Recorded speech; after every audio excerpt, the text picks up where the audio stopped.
Hello everyone, in our volume profile series. So this is our second video. In first video we have discussed why focusing on capital investment is so much important and so much powerful than focusing on time. Today let's look at the underlying theory of that explains why market behaves this way. We have two kinds of behaviors in the market. To trade successfully, we must understand what a market actually is at its core. Every financial market is a continuous two-way auction between buyers and sellers. And the ultimate goal of this auction is very simple: to find that fair value. Understand how this auction moves. Remember this golden rule. Price advertise opportunity. Time is going to regulate that opportunity. Volume is going to validate that opportunity. Suppose here is a chart. Let's assume this is a chart, and on the x-axis you have time here.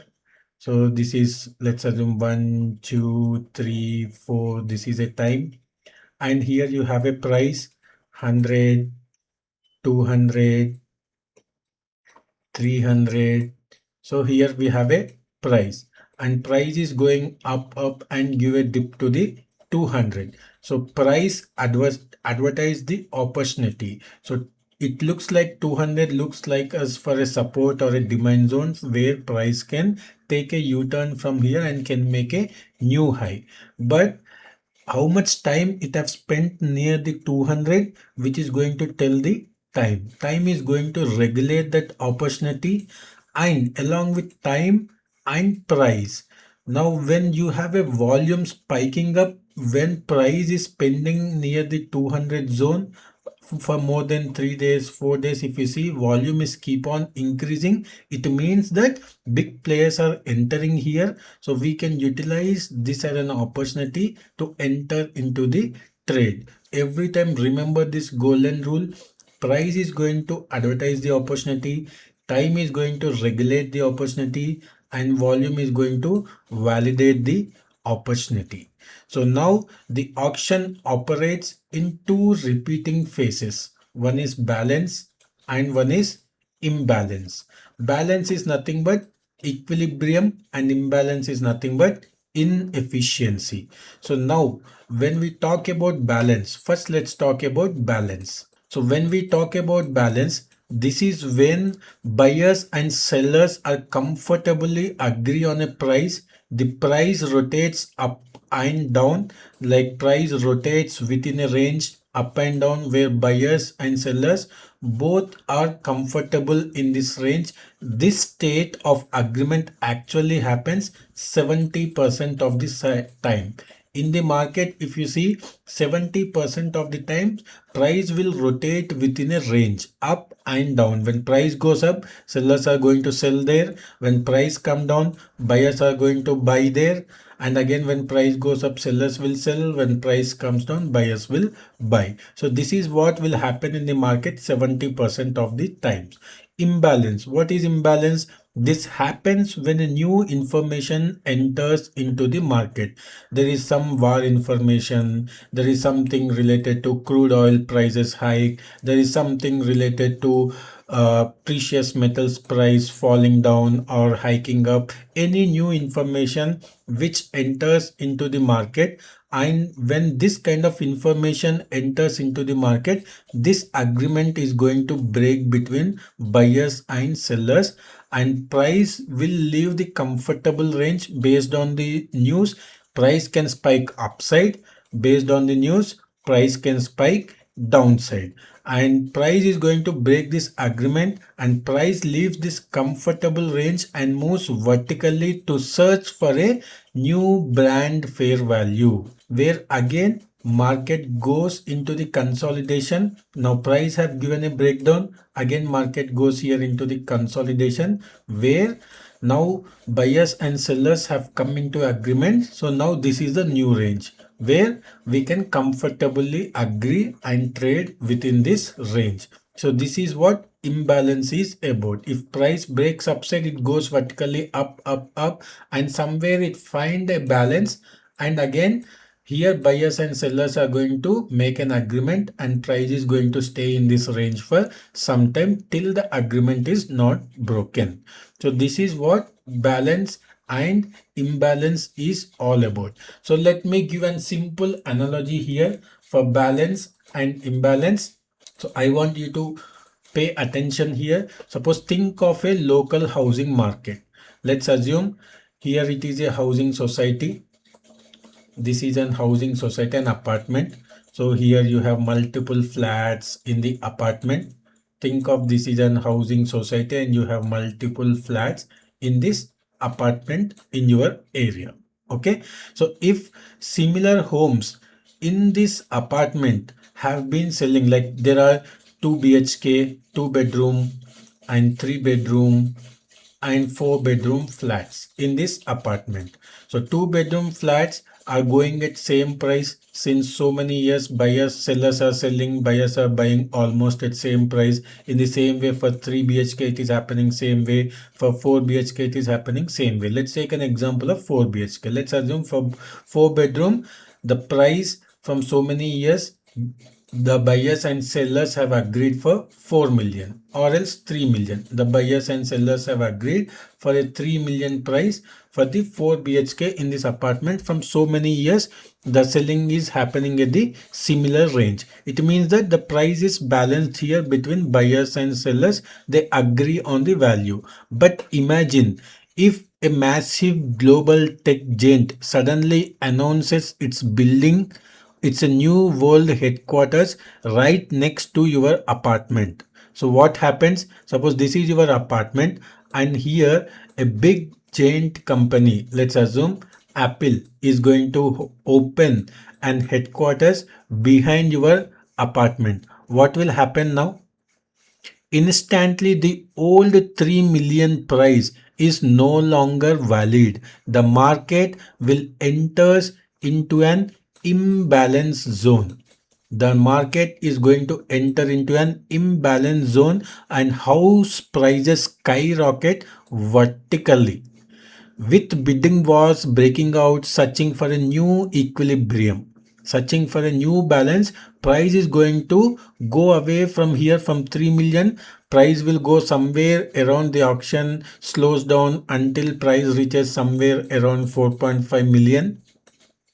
And now here buyers and sellers find a new zone for agreement. So this is where the price is going to break out this comfort zone and again enters into the equilibrium balance zone at 4.5 million and it is going to stay here again for some time. So this is what a simple analogy example between price balance and imbalance.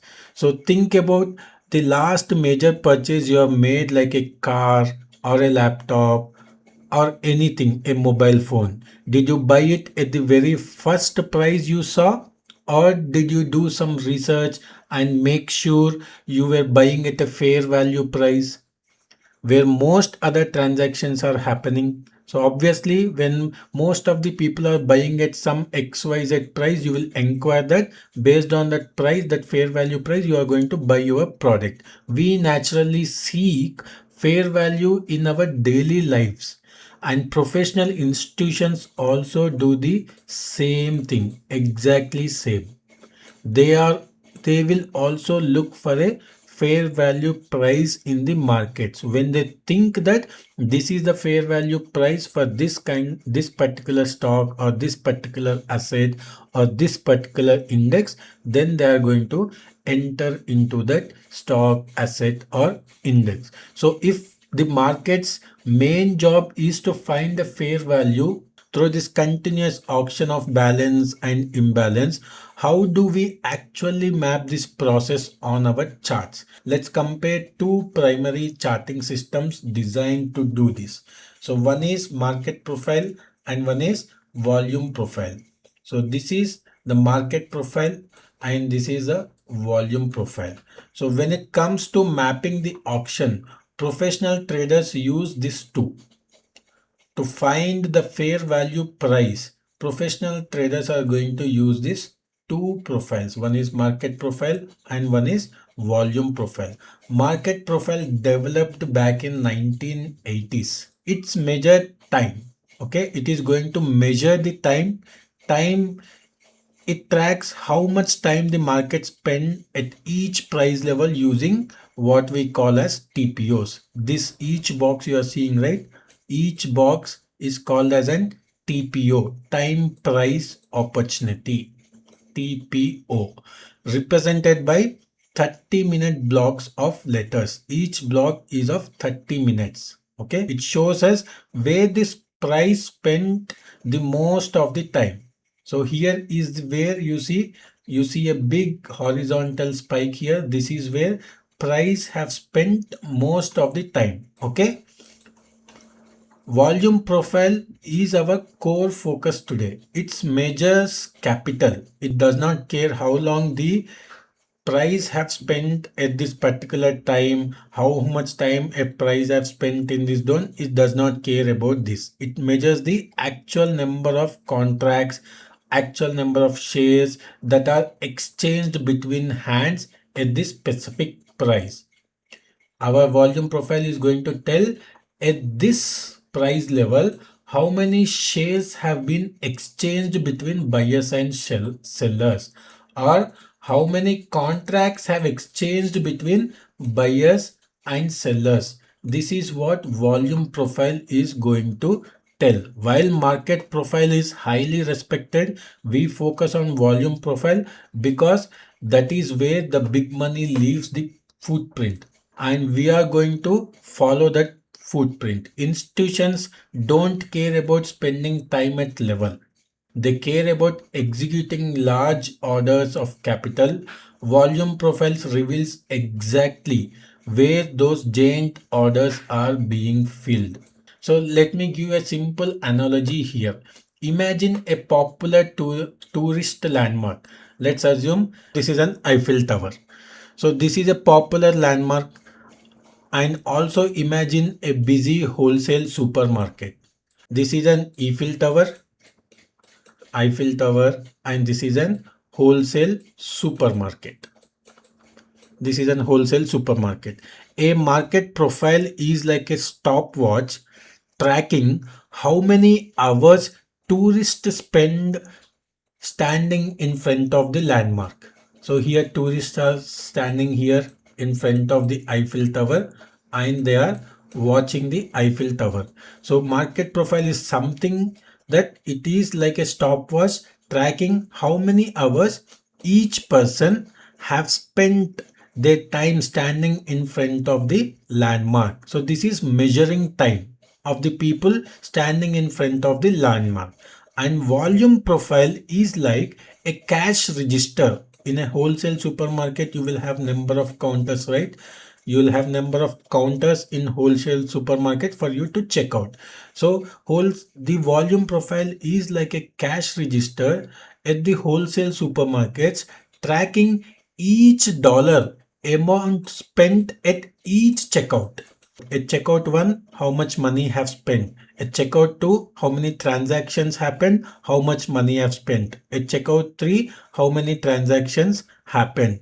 If you are trying to follow the flow of a real business and economic power, you don't look at where people standing and spending their time by taking photos. You follow the cash register where the massive transactions are actually taking place. This is the simple difference between a market profile and a volume profile. If I want to give a real world example, imagine an institution hedge fund needs to buy 500 millions of shares. Let's assume this is a chart of a stock. This stock is going up something, and it have given a dip and it is consolidating here. Okay, so imagine an institutional hedge fund needs to buy 500 million worth of shares. Okay, 500 million worth of stocks. This company, imagine An institutional hedge fund wants to buy a 500 million worth of stock. They don't want to sit around 4 hours advertising their presence, right? Like using market profile, you are going to get that, right? So how much time people are spending at each price level, this is what market profile is going to tell us. But do hedge fund want everyone to know that they are waiting to buy the stock, advertising their presence, sitting long time in this area and accumulating positions so that everyone knows that now big hedge fund companies entering and buying the stocks? Do they want to do that? Which would drive the price up against them as well. If they advertise themselves, their presence, price might drive against them as well.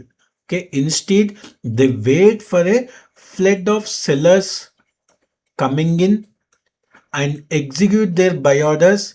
These people are going to execute their buy orders when they see flood of sellers coming in. They execute their buy orders just within 20 seconds. On a market profile, this block trade barely registered because it took almost no time. It took only 20 seconds for them to execute their orders. When they have seen the large chunk of sell orders, they have executed their buy orders.